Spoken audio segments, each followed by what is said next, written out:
And what a way to start off a Monday morning with Gregory Lebrat from Smart to Move. Gregory, it's very my pleasure to have you on the show this morning. Hey, nice to meet you, Pete. Nice to see you.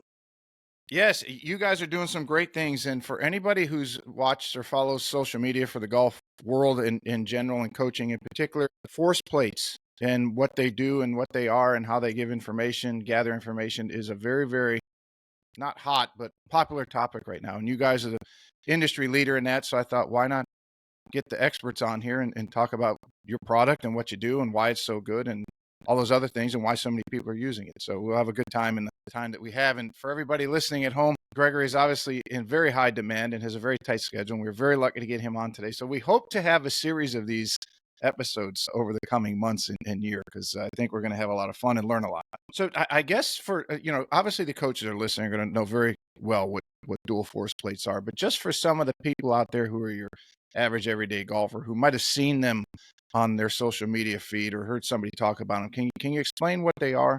Just we'll start like John Wooden, the famous UCLA basketball coach, used to start every practice every year with how to put your socks on so you don't get blisters, even though they won multiple championships in a row. We'll start out with what exactly are dual force plates.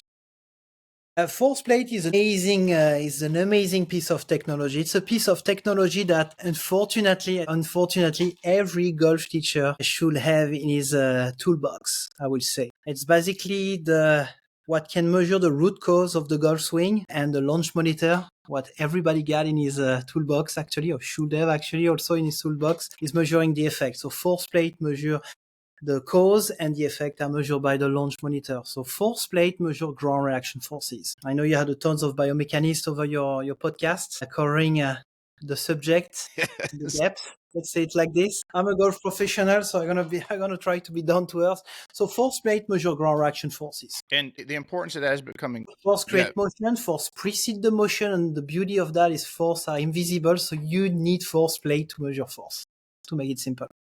And that there are, it's becoming more widely known, but there's three forces that take place during a swing. There's I won't get too the frontal plane or the left to right movement. There's the rotational, and then there's the vertical. As every golfer has those, correct? So you measure, with the force plate, we measure lateral force, rotation, AP force, which gives the rotational force, and the vertical force. And what we like to say is that every golf player is using a combination of that three forces. Some going to use more lateral force, some going to use more rotational, some going to use more vertical. But any player on earth touching the ground with his feet is using a combination of three forces.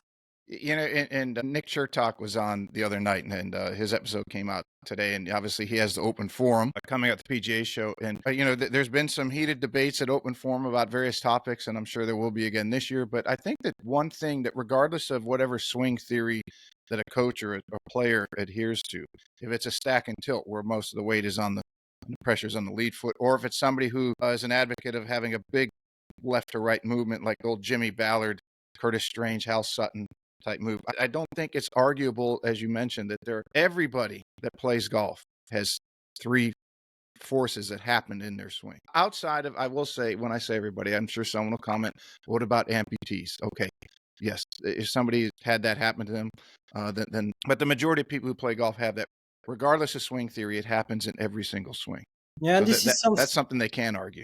Yeah, and what you just mentioned is swing technique. Let's say it like this. A swing technique, there is stack and tilt, there is rotational technique. You mentioned Jimmy Ballard, which is more in the wrist, in the lateral. Each of those techniques apply to a certain pattern on ground reaction forces. Mm-hmm. I don't want to say that those techniques apply to everyone. I always like to give credit to my top friend, Mike Adams, that always say 99% of what you teach is correct. It does not apply to everyone. That's why we measure people on force plate, actually. You have the common denominator that every swing has, so that part is not debatable. At least I don't think so. I'm not a scientist. I don't play one on the internet, but I do coach, and I know that I have not seen anybody swing without having all three of those forces in place. What was you mentioned you're a golf professional. What was the inspiration or the idea to get into this part of the business, the technical side and the deep scientific side? So I started personally playing golf early in the 90s. At that time, there was no internet, there was no YouTube, there was no podcast, there was no smartphone. I mean, I would say probably mid of the 90s, almost end of the 90s. I don't know if you remember, there was those banker coming with those heavy bugs, the phone in their Jaggy, in their Jaguar. I mean, that was the first piece of technology. So I started playing golf in 93, the south of Paris, in a golf next to Golf Lebrat, one of the most beautiful golf club on the planet, actually, or in Europe at least. And I remember at that time, I was a teenager. I was 12, 13 years ago. At that time, camera used to be like this. And I used to record myself. That was actually my first connection with technology, I would say, in the golf industry. And back at that time in the 90s, I mean, Golf Digest was probably once a month. Mm-hmm. It came few months after it get released in the US. We had to record on tape on one channel. We could only watch the major. So that was our access to the golfing information, I would say. We were in the 90s. There was a couple of books. There was Mike Adams. Some of the most popular, I would say, David Leadbetter. That was Jim Mm-hmm. McLean, those kind of guys. And Leadbetter was famous because of those tapes. We were buying those tapes, watching the drills, everything. That was how we learned golf at that time. So that was not really technology. But my first connection to technology was a huge camera. My parents probably get that in the basement. They probably have those old recording actually. So then end of 99, I become a golf professional. I love that. I remember at that time when I was in high school, you remember at the end of the last semester, you get all your teacher around you asking you what you want to go to do later, Mm-hmm. what you want to study, your orientation. I say, I want to be a golf professional. I mean, I'm not sure Tiger even won his first major. I mean, that was, almost end of the 90s. And I told him, I want to be a golf professional. He told me, yeah, golf professional, it's not a job. You won't make money. And I say, yeah, of course it is. Yeah, so basically I become a pro golf professional and on 99 start teaching, become graduate from the PGA school in France of the French Federation back in 2002. And then I start teaching in a beautiful golf club in Switzerland, in Basel, Switzerland, where I improved my German actually, where I spent, more than a decade, 16 years over there. And the first connection I had, the first investment I did was buying a video software. At that time, there was two on the market. There was V1, and there was Dartfish for us in Europe. So I invested in Dartfish at that time. I'm not sure if they're still on the market. There was very advanced video software. And that was my first connection with camera, Firewire, connect to a PC. And at that time, we were fighting internet. That was The dial-up. Yeah. Yep.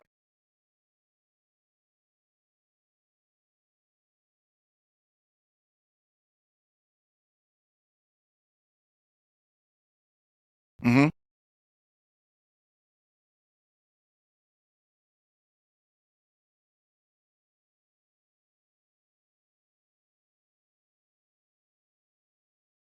of the slow motion. That was my first connection, I would say, as a golf teacher with technology. Of course, I invest in every type of training else. I invest in myself. I've traveled in the US, met some of top coach, went to TPI, buy my first TrackMan, beginning of 2010 probably. That was a big change actually. Mm-hmm. Launch monitor. I remember my first education back in, I was with the Swiss PGA probably 2008 when they came with that big box and people were hitting ball, which they show on the 2D view, the ball tracer. And I say, wow, I want that. And at the end of the education, they show us the price. I was probably 40,000 bucks at that time. It's like a car. It's like buying an automobile.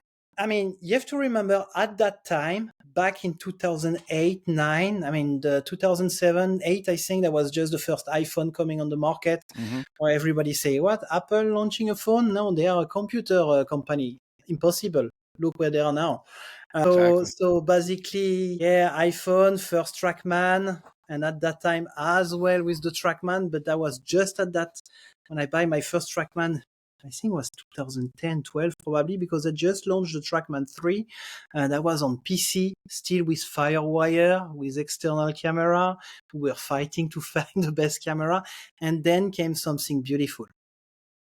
iPad with an app, And then the launch monitor become really portable, really accessible, outdoor, indoor. You could connect in less than a minute and be ready to give you golf lesson. Mm-hmm. And that was a great time. Have you always been more analytical, mechanically inclined, more along those lines, as opposed to, if you look, I guess a very archaic way would be to say you more of an analytical versus a more of a creative.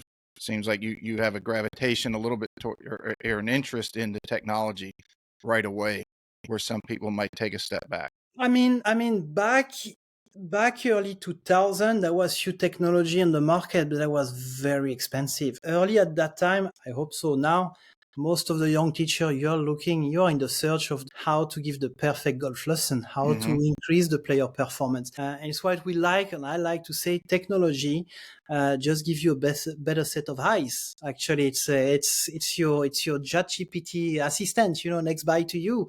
I'm sure you're going to ask me a question about AI and Yes. data science in the future. I'm sure it's on the table.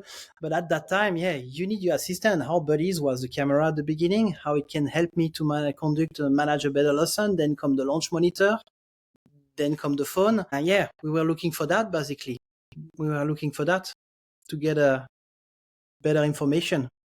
But before I ask you about AI and how it's playing a role in technology, because it usually goes technology and then it goes out to the application. So they give it to someone like you and say, how will you use this with your product, and how can you make it better for the coaches and the golfer and the consumer that's using it? As far as, I want to ask you so more people can get a better understanding, again, who might not know what force plates are, in particular dual force plates. And we said that it measures the forces, but can you just give a little more description on how you guys develop your product and the importance of dual force plates versus just one? First, very simple. I mean, you got 2 feet. So you got 2 feet touching the ground. So you want to measure individually what each foot is doing in your golf swing. So the single plate only measures the total force combined from both feet. So it doesn't tell you what both feet are doing individually in the golf swing. To resume it like this. And I had to imagine it was very eye-opening when you showed this to a lot of coaches to say, and players to say, okay, look, we're not knocking who did this, because they obviously came up with a very good idea to make one force plate, but let us show you the difference in the dual and the amount of information that you're getting from that, and then how you can utilize it to help your students. I mean, they had to be blown away by that. Oh yeah. I mean, let's go back to the beginning, Pete, first. Okay. When we found Smart, we're gonna be 10 years, by the way, next year. So we survived that growth as a tech company in a niche market, which is ground reaction forces in the golf industry. So back 10 years ago, when we launched Smart to Move, basically when we found Smart to Move, we came on the market with basically the first fully wireless and portable 1D dual force plate at that time. And we were at the time where everybody was talking about pressure. There was pressure mat, there was different model. One blue mat was green and blue, that was very successful on the market. The whole industry has been educated about pressure and weight shift. So you have to understand that back at that time when we came with that technology, and I was talking with Jean-Paul, and he said, hey, we're going to sell a ton. That's going to be great. This is the golf industry. We went to our first PGA show, and we were facing a reality is that the market was uneducated on ground reaction forces. That was the first fact. Everybody was talking about pressure, and that has been for a few years, actually, after first year, 2015, 16, 17, 18. And then slowly there was an awareness of ground reaction forces. The waves start to grow up, to get up bigger, actually. But this is where we start. We start in a pressure educative environment. So we immediately realized that, wow, we need to conduct education. So the first thing we start to do is to spend money traveling all over the world. And again, as I mentioned before, someone that really helped us at the beginning in that process was someone in the name of Mike Adams, called the teacher of the teacher. And I'm so grateful of what he has done with us. He definitely bring us with him traveling all over the world, because the word he was spreading, or is still spreading at the moment, is about individualities, swing individualities. And as you mentioned at the beginning, everybody use a combination of lateral, rotational, vertical. They all use those 3 forces. And this is exactly what Mike was teaching. So our product completely fits what this amazing coach has done in his whole career, actually. and Yeah, so that as you looked at that and you said, okay, we have this product, but now we got to go. We started from the beginning and created this, but now we've got to go back even further to educate everybody on it. Was that a shit yes. moment? Like, oh my gosh, we're all ready to take this and just Alors, blow it up in a good way, and now we got to go alors backwards. that's even. I'm gonna tell you what was the first business model of Smart to Move. So back in 2000, back in 2012, 2013, 14, I'm sure you remember there was the big wave in the Silicon Valley with all the wearable technology. Mm-hmm. So there was those apps popping up everywhere on the market, connecting to a device that can measure everything. You had in your shoes, you had on your wrist, you had on your body, you had all of those type. They were raising like millions of dollars. Those startups, it's similar model as the web.com early 2000. You remember? Mm-hmm. Yep. And that was a bubble. And actually, I was in Switzerland and I had an opportunity actually to develop pressure insole that you put in the shoes. Actually, Smart to Move, we were the first company in the golf industry, as long as I know, that market the first fully integrate pressure insole that you put in your shoes, connect to a smartphone. Wow. And the company, yes, back in 2015. And we've done the CES, Consumer Electronics Show in Las Vegas as well. So basically the business model was we developed the pressure insole at a price point at that time was 250 to something. We did a Kickstarter campaign at that time as well to finance that project. And on parallel, we also developed, because the company in south of France, we design and manufacture the insole. As that piece of technology, force play, they say, yeah, we don't know what to do with it. And say, look, let's do that with it. Let's take it with it. The force plate gonna be the B2B product for the golf professional, and the golf professional gonna resell the insole to the consumers, to their student, to measure their pressure. Because to be honest with you, at the beginning, even myself, I had no clue what mean force, what mean a force plate. And I don't know if I should say that. I even don't know what was a biomechanist. Someone told me, you need a biomechanist in your team. That's why I met Jean-Paul, first employee of the company at that time, back early 2015. Yeah. Now I've got a couple of PhD of biomechanics working for us on different segments in the company. I know what is a biomechanist. And we got a couple of medical professionals as well. So anyway, that was the original business model.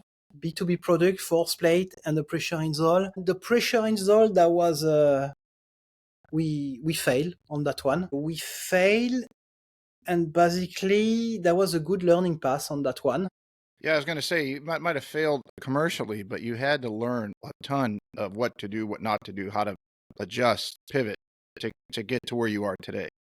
Yeah, definitely. No, but to come back to your original question on that one, yeah, I mean, as software pressure, it's measuring pressure. We had an app on the smartphone with the camera base, and we start to market. We start delivering the first batch of insole, and we had golf professional and consumer.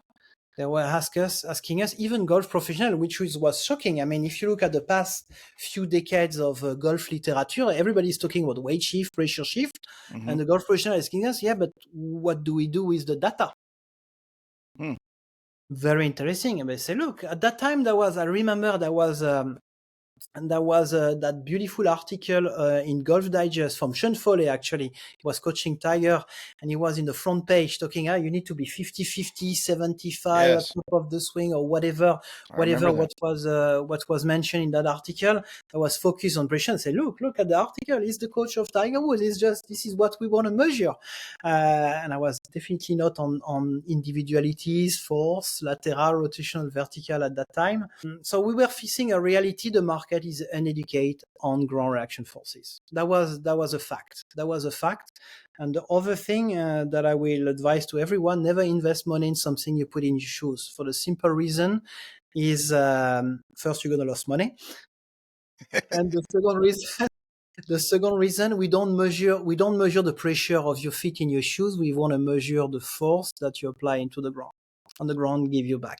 So is there some loss of efficiency due to the sole, be it leather, rubber, composite, whatever it is in the sole of a shoe? That was yeah. There is different now. I know there is different company. They have been on that segment. I don't know what they are doing. There was Samsung with a spin-off at that time. There was IOFit, then they rebrand Salt. I think there is a German as well. They are trying to go into that segment. Some are also using the fact that, hell, it's a fraction of the price of a force plate. Say, oh, wait. It's not doing the same as a force plate. But anyway, there is different things. I mean, first you need to ask the player to remove the shoes, put the technology in the shoes. That's one hurdle. The second thing, this is something you get in your shoes. You need to pair it with your smartphone. You're also dealing with in technology something that I've learned because I was a single golf professional on the driving range, very successful, very happy with what I was doing. And thinking I was knowing that I was doing good as well before using force plate. And the other thing is you dealing with the customer, you're dealing with the customer support. So basically, and you're facing a reality that people are calling you not how to use the force plate, but how do I pair it to my smartphone? Interesting. Very interesting. Yeah, very much so. So anyway, we had that for 2 years, and then we definitely shift to the force plate because the reality come to you that force create motion, force precede the motion, and we need to, and force are invisible. We need to measure force. At that time, we had a 1D force plate measuring only the vertical forces. So we were running the world, educating people about timing of the vertical, when it should happen, point of application. Different shape of the curve and the relationship between the curve and the muscle activation and dynamics, individualities of the player. That's very cool. You had mentioned you were collecting all this data, but everybody said, "Well, what are you going to do with it?" Has there been what was some of the most eye-opening things that you and everybody in the company, and then you were dealing with consultants like a Mike Adams or biomechanist? What was some of the most interesting or eye-popping data that you were able to realize once you started breaking it down and looking at it in more detail? And you weren't just so focused on collecting it. Now you have this mountain of data, and you're like, oh my gosh, how did we miss this before? What was it? You're a busy person. But when you started looking at that mountain of data that you had, was there anything that was eye-popping for you and your team and those that you were working with that was like, wow, this is really this is going to be groundbreaking?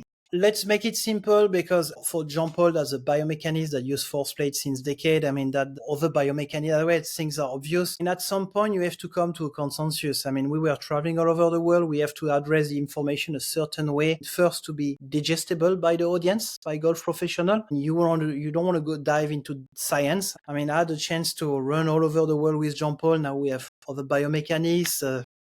Can name some. Dr. Tyler Standyfield, for example, from Utah Valley.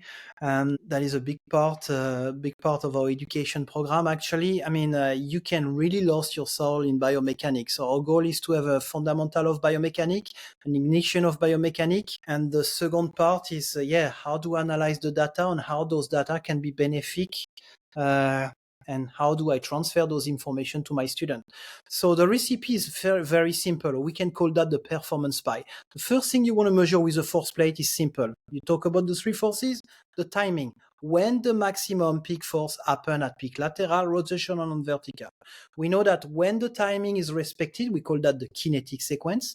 The timing of the force, we know that the player all along the swing, from top of the swing to impact, will optimize the transfer of energy from the ground up to the body and to the ball, and to the club, and then to the ball. As a resultant, the ball gonna fly longer if he center it on the club face.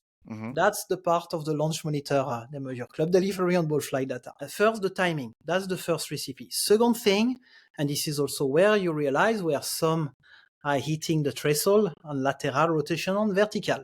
So that gives you a good indication. Oh, this guy is more lateral. This guy is more rotational. This guy is more vertical. Then we look at the point of force application, where you do apply that force under your feet, because that is directly related to your muscle chain. In what way? Could you explain that a little more? How it's related to your muscle? Oh, very simple. If you jump from the ball of your feet or you jump from your heel, what's going to happen? And is there one that you find? Is it per individual, or is it one that tends to be better than the other? It's universal. It's universal. I mean, for the peak vertical force, the point of force application is universal. It's directly toward the ball of the lead foot between the first and the fourth metatarsus, which is differently related to your extensor muscle. We got tons of content You can go on our Smart to Move Instagram, YouTube. I mean, on even our website, we are covering the subject. We have also designed with Mike. We have a common product called the Force Pedal. This is a training heads that we designed for that purpose, actually, to feel the correct point of application. So That's for the interesting. vertical, it's universal. That happened toward the ball of the foot at peak vertical before impact. It's interesting you said that it was the second one. So you said the metatarsal, right, in the foot, that it goes Between from the there. first and the fourth, yeah. Yes. Okay. So somewhere in the middle there, and I say that because I have some very, very good friends who were world-class martial artists, World Hall of Fame, Far Eastern Japanese champion. I mean, back in the old days when this, back in the 70s and 80s when it was very, very popular. And one of them, as far as punching, always said that when you punch, your he would have basically what golfers know as ulnar deviation. So your the top portion of your wrist is bowed down a little bit so that your lead knuckle of your index finger is in line with your forearm, so that energy disbursement goes all the way up the arm. And you very rarely see martial artists breaking a hand or wrist when they punch, even though they have extremely strong punches. If you've ever been hit by somebody, you would know that. And sometimes why boxers, they tape their hands to tighten them so they don't break their hand, and they punch straight, where the martial artist will punch at a slight wrist and a hand at an angle. So it's interesting how these things, energy disbursement and the ability to move it through the body, is improved in certain anatomical positions. So it didn't mean to jump off track, but I just found that popped in my head as something very interesting. Yeah, but it's funny. It's funny because I got great video at the Kistler headquarters in Switzerland. Kistler is a company. Goes back in, say, 2017, and we had a 1D force plate. We came with a 3D force plate. So you got three major, I would say three, now you got more, including us, but you got three major top leader in force plate manufacture. And one of them is in Switzerland, just 45-minute drive from where we are, Smart to Move in Basel, Switzerland, at the Kistler headquarters. Kistler is the number one force sensor company in the world. This is piezoelectric sensor. I don't want to go too deep in the technology. You got strength gauging, you got piezoelectric. It's different. Piezo is with a stone, a quartz, and you get a current going through. I don't want. It's like electric car. I don't want to go into that subject. We can get into that in another episode. We'll do it all on the details. And I will bring a couple of biomechanics that would love to dive into that. Perfect. Engineering biomechanics. So basically, they had that wall with force sensor on the wall where you can actually pinch the wall and you can measure the amount of force in Newton that you're applying in the wall. Actually, when you went from 1D to 3D, how eye-opening was that? And the amount of information and detail that you're given, was it 3 times the improvement? Was it more? Was it the 1D force plate? Even if we know when the peak lateral rotation is happening on the 1D force plate due to the curve, the 3D force plate really gives you the 1D doesn't give you the quantity. You have an idea when the peak lateral rotation is happening. For the lateral, due to the curve shape and the rotational or AP force with the AP, the center of pressure movement, that's the indication. I mean, going on the 3D force plate, that gives you first the timing, but also the quantity of force you apply into the ground. Interesting. So that's a different animal. It's also measure the friction. You get the quantity of torque, the moment arm, the moment and the reach foot as well. I mean, they are research grade product. That's amazing product. I have one over there. I got a portable here in my sim. I mean, they're a great product. It's no problem. The only problem that came with that 3D research grade product from Chrysler, which again is an amazing product. Back in 2017, it came with 2 problems. The price first, because we are talking about 35,000 plus. And second thing is the portability and the connectivity. Back in the 90s with cable, with wire, with industrial camera that cost a fortune, that cost 2 times the price of the brand new iPhone. And the quality, we have to be honest, the quality of the industrial camera, they're even not matching the cheapest smartphone on the market. Yeah, not everybody has the total commitment like James Lights does, where when he's got all the coolest, latest, and greatest toys in his facility, and has forever. He's the first one, I think, to really utilize all these things. He's done great work with it, and I love him. Can't wait to see him next month at the PGA show. I mean, you've got. Let's make it like this. James, I love James. He's amazing. He is going dive into research. So that piece of technology, the 3D research grade, That's for a guy like him. That's Mm-hmm. a guy like Mike Allam. That's what I told Kistler back in 2017. I told them, look, this is an amazing technology. That technology has been in the hand of the wrong people for so many years. And I told them, mentioning the biomechanics, and with all the respect for the biomechanics, I mean, it's nothing against the biomechanics. I say they were doing research. I mean, these technology need to be accessible for the everyone, not only golf instructor, for the application part, not only in golf, for every sport. Why? Because everybody is touching the ground. So we need to know their individualities. We need to know their ground force pattern, and based on that, we can increase their performance. And for everyday golfer, and if you go to the high level, there is a direct relationship with the number of zero they have on their paycheck at the end of the year. I'd have to imagine baseball as well would be a fairly simple, moving into that space would be fairly simple given it has similar movements or reactions as the golf swing does. Yeah, we're going next year into baseball. Very good. Very cool. And to be honest with you, we have the number one that has been multiple European champions in Basel. But I mean, I have no clue about your sport. I know my wife is American. Baseball is big in your country. It's big in Japan. It's big in Taiwan and Korea. That's what I heard. But in Europe, well, yeah. I mean, as you look at where this can continue to go. You got golf and into baseball, and then even cricket for over in Africa and India. It's endless where you guys can go with this. And I was one of the questions I had was where do you take this as you've gone from obviously startup and you've gone through the advancement of a product and a business, and it's like where does it continue to grow? And as you take next steps, it's like doors open. It's like, well, wow, there's 20 more doors that we can get into, and we've got to do it so it's efficient, it's effective, everyone sees the benefit. You had mentioned AI. How is AI playing a role in the advancement of what you guys AI going to be the that's going to be the new challenge for the industry, because as everything is look pretty cool at the beginning, it will be a downside for the industry at some point. Especially for the B2B, I would say. Let's say before, technology just give us a better set of eyes, AI or data science. I don't like that word AI. It's like crypto. Everybody is surfing on that on social media. Mm-hmm. I mean, AI is like a seed. I mean, you need to water it every day, otherwise nothing get out from that. That's just that. So let's call about data science. We are in a tech world. We are collecting data.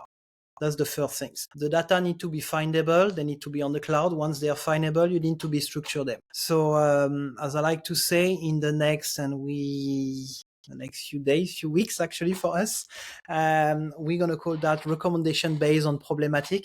That's very simple. So you collect data. Now what do we do with that data? We need to match them with a problem.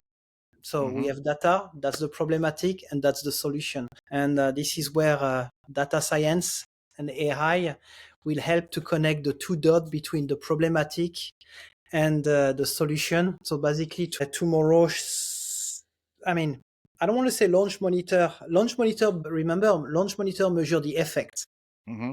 So the cool things with force plate, we are at the origin, what create the motion. So remember, kinetic create kinematic, and kinematic bring club delivery on ball flight data.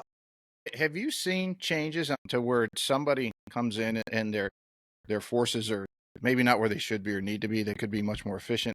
And then they either work with a trainer, a therapist, or they work with a coach, or they work with they get their clubs done, and maybe their clubs were not fit correctly. And then they come back a short time later. Well, they had time to adjust. And then all of the numbers, the forces fall more in line to where they should be. Of course. Is it something that simple? Yeah, of course. I mean, we can relate to something even more simple, because the golf motion is a motion in 3 dimensions. Mm-hmm. I mean, take something heavy and try to throw it away. Take something lighter. I mean, you can go to super speed, for example, with their overspeed training. That there is a reason they have a green, a blue, and a red, a light, a super light, a light, and a heavy club. And their protocol of training is going through that. Yeah, it's very interesting. I spent some time in the club fitting space, and for a guy who was I think he was regarded as one of the best that there were at that time. But what I learned from him was if you have a club that's too light, your arms are going to start to outrace your body, and you're not going to get efficiency out of it. So you're actually going to lose distance. You get too long. You're not if someone doesn't have the physical ability to move that longer club. 47-inch drivers were big, 15, 20 years ago. Guys said oh, I'm going to hit it so much longer. I got 2 inches on this drive. Well, you can't get that around. So no, you're not going. You're actually going to slow down. So yeah, I was curious to that because there's guys, Jason Sutton, I think has y'all's product. I've been over there. I haven't got on him, played it with him, not for any time extensively, or watched him use him. But it is on my checklist to do. But I haven't seen. That's why I asked that question. If someone got with a coach or in various parts of their game, physical, clubs, swing changes, will it change? Will it show up right away without having to say, okay, you need to change this force? That's kind of what I get worried. If a young instructor is able to get force plates and their knowledge is limited, let's say it's just on swing, and they're sitting there working on the student's swing, and it could be maybe they don't have a range of motion in their hips or their Well, pelvis. this is to go back to your previous question. This is exactly where data science and AI will assist better golf instructor in the future. Mm-hmm. Because what you just say is true. If you have an heavy shaft, or that may create that type of pattern. But we are dealing with biomechanics. We are dealing with individualities. For some people, having that pattern will be beneficial. From others, that won't be beneficial. I mean, we can put everyone in the same box. Some with that type of club, and again, I'm not an expert. There is expert on club fitting. I mean, you mentioned one actually just before, James Lates has conducted a ton of research. So I will let them another time discuss about that. But you got a certain weight, shaft, length. They will affect certain patterns that are beneficial for some players. They are more lateral, more rotational, vertical, but that will be negative, underperforming for the other. Yeah, very cool. Is it innovative company? Say you got most people in tech to me are innovative because I don't know that space very well. I know enough to send you a link to get on this video podcast. So you go through the life cycle of a product in a company. How do you maintain the innovative mindset when you're wearing the hat for so many different roles, and how do you maintain that so you don't lose it, so you continue to progress and go to the next thing? Opportunities that are presented based off the new research that you have, or how do you do that, and how do you avoid the comfort trap? You're obviously been very successful. How do you avoid getting too complacent? First, you don't sleep a lot at night. So you need to be comfortable with that, and the people living with you as well. That's the first thing. I mean, I like to say the market tell you what to do. It's nothing else. I mean, when we start back in 2001 and 2015 with the 1Ds, we bring the first wireless and portable, fully wireless force plate, and that was the goal. Remember when I mentioned TrackMan when they came with the iPad? I mean, I told my guy, you need to set in a carry-on, portable, outdoor, indoor in less than a minute. I can pair with the TrackMan. Boom, I got my teaching bay outdoor, indoor, so we fit 100% of the market. And at that beginning, we were talking about 1D. The market was only on pressure. That was tough time at the beginning, to be honest. Even if that was like having an iPhone and was no market, no app. Let's say there was no app market. Then we came with the 3D force plate. That's how it opened. You say, oh, how it changed? It changed our life not only with the data, but we really we had a chance to have the 1D force plate in over 35 countries on the market. That was a product we still market at 6,000 minutes, depending of the country and the currency. And so it's accessible. Let's say it like this: the 3D force plate, 35,000. So we were with an amazing piece of technology that is designed for laboratory with cable, not portable, with a price that, remember when I mentioned TrackMan back in 2008, 40,000? I mean, there is 20 guys on the market that will benefit from that technology and potentially having the financial resource for that. And secondly, this product is not made for golf instructor. It's made for laboratory. So this is, and traveling all over the world with that, I mean, it's 100 pounds. It's over 100 pounds with the luggage. Sometimes, Wow. you have to check 2 luggage. Taiwan, 2,000 import tax when you arrive at the airport. You need to come with carnet ETA. You ship it. Is it blocked? It's. I mean, there is some constraints. And I told Jean-Paul, that was back in 2019. We were traveling back from Taiwan. I said, Jean-Paul, it should be a solution. I mean, our DNA is portable, is wireless. I mean, on an iPad. Let's make it. Let's make it now. Let's make a force plate. We had customer on the 1D in over 35 countries, and a fraction of them was potentially financially finding the benefits of upgrading for that big piece of technology. All of the other one have been educated through education on 3D, and they just told us, yes, but 6,000, 35,000. Wow, big There is difference. a big gap. And going back to the market of the electric car, look at Tesla. You remember the Tesla at the beginning, the first Tesla, the Model S? That Hmm. was what, 150,000, Yes. 130? Now they're Everybody down. want one at that time. You sit in one of those, you say, oh my God, I want one. The only one problem was the price. And the big shift in the industry, in the innovation technology, and I'm talking about Tesla because it's not the only thing he has done great, actually, the rocket, but it's another market. SpaceX, when he came on the market with the Model 3, guess what's happened? Then you see to start pop-up electric car everywhere. Hmm. People call it an iPad with four wheels, but I mean, it's a great thing what he has done. So this is what we did. We just duplicate a model. I mean, we duplicate the market, tell us we want that, but not at that price. So we design it. And back in 2022, after 3 years of research and hard work, that's not an easy pass. We bring the first fully wireless and portable 3D force plate, not only in the golf industry, in the entire industry, actually. That's amazing. And I won't be here speaking with you if we haven't not launched that one. You're definitely trailblazing. You're taking this. Here's what's out there. Where's the opening, and what's lacking, and what do people want? And what can they use, and what can they afford? Because they can't afford it, they're not going to use it. And then you're going ahead and creating that. Very much like Apple did with, well, let's create what they want before they know they need it. They might know they might have an understanding they need it, but they don't know they need it yet. And then you're filling that gap and doing some great things with it. Yeah. Yeah, that was, as I say before, at the beginning, everybody was talking about pressure. So that was not an easy pass. That was not an easy pass. Also, especially when most of the top coach are talking about the pressure also at that. So, and now seeing them only talking about force, I mean, it's a good shift, actually. It's a No positive shift. kidding. Yeah, you've created a mountain for people to climb now, and doing some great things. So I know we're getting here at the end of the time. I want to let you go. You're going to be at the obviously you guys will have a booth at the PGA show. Are you going to be there? We will be at the PGA show. I think the team just released something, a post today announcing that today. So yeah, we will be at the PGA show on the main hail. Don't ask me the booth. It's going to be 2361. But anyway, they go on the mapping. They will find smart to move. It's the one where everybody's going to be hanging out, is what I would have to say. Sorry? It's the one. It's the booth that everybody will be hanging out at. Yeah, and I look forward to see you there, actually. Yeah. Absolutely. Yeah. Yeah, we're gonna have a great schedule of speaker, actually. Yeah, I can name some. We're gonna have Dave Phillips. We're gonna have Greg Rose. We're gonna have six-time world longest drive champion Jason Zuback. We're gonna have he has confirmed Mike Adams. We're gonna have Tyler Standifield, couple of biomechanists. We're gonna have James Lates actually also speaking on Thursday morning. You got some heavy hitters in that lineup. We got some heavy shooter. Yeah, Yeah, that one straight. very cool.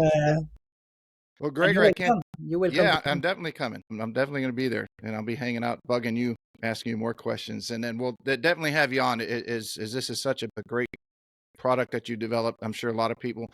Hopefully, we gave everybody an introduction and an idea where you got started, what you've done, and then as we progress, we'll have you on many more times. We'll do a series, the Smart to Move series, where we can get into more of the details and have the scientist guys on and talk about all the intricate things, even though it'll probably blow me and everybody else away when I know what they're talking about. But Gregory, thank you for making time in your very, very busy schedule. I really enjoyed this. I appreciate that, Pete. Thank you very much. Bye-bye. Anytime. Ciao, ciao. Well, let's see. I just need a second for it to upload. We're not.